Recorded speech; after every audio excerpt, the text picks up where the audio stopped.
చాకులెక్కుండేటోడే ఓ వదినే కళ్ళకు వైనా పెట్టి కత్తోలే కన్నెట్ల కొడుతుండేనే సిరిగిన పనినేసి ఓ వదినే నట్టింట్ల కూసుంటాడే ఓ వదినే మాసిన లుంగి దొడిగి ఇప్పుడు మంచంలోనేమంటాడే.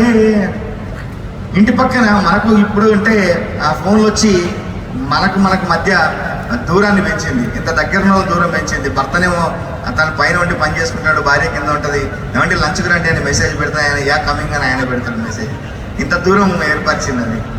కానీ అప్పుడు మన ప్రసార సాధనాలు అన్నీ పక్కిళ్ళే, వీళ్ళు పక్కన ఉండి వదిన అని పిలుచుకుంటారు, సేఫ్ సైడ్ కూడా.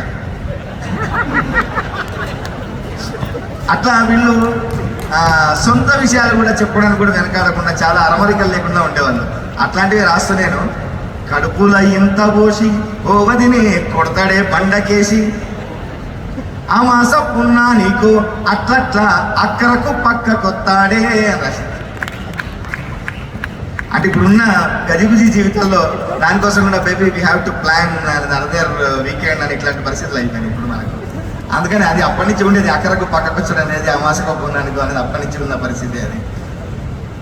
ఈ సినిమాలోనే నాకు తెలంగాణ కట్టు బొట్టు ఆహారం వ్యవహారం ఆహార్యం అన్నీ చెప్పుకునే అవకాశం వచ్చిన ఇంకొక పాట కూడా వచ్చింది.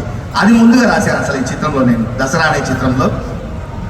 అందులో లైఫ్ ఫిలాసఫీ చెప్పుకుంటూ సాగి ఒకటే లైన్లో చెప్పా, ఒక తాగుబోతు ఆ పాట ఎత్తుకుంటే మనకు వెనకట ఉండే కుడి ఎడమైతే పొరపాటు లేదు అని.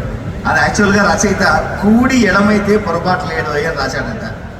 ఆ అసిస్టెంట్ డైరెక్టర్ ఎవరు తను కుడి ఎడమైతే రాసేస్తే పాట అట్లే వాడారు. తర్వాత వచ్చి అది కాదు కదా నేను రాసింది కుడి ఎడమైతే అని రాసా కదా అంటే డైరెక్టర్ అన్నాడు, తాగుబోతు పాడితే అర్థమే ఉంటుంది, అది ఇది అంతా ఒకటి